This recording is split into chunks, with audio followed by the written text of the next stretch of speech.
వలనే అల్లి చెరువుల చేపలు పట్టిన ఇళ్లల్లో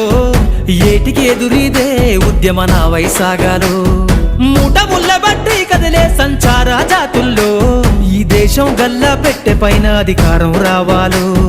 కమ్మరి కుమ్మరి సాకలి మంగలి సర్వజనులల్లో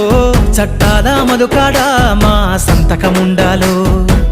వేరులయ్యి పారుతున్న జాతులు ఒక్కటి కావాలో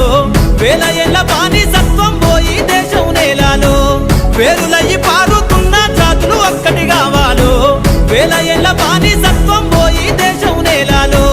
పల్లె పల్లెల్లో బహుజన జెండా ఎగరయ్యాలో అందరి కోసమై జనముల జెండను పట్టాలే బతుకుల్లో వెలుగులు నింప బహుజన వాదం ఎత్తాలే।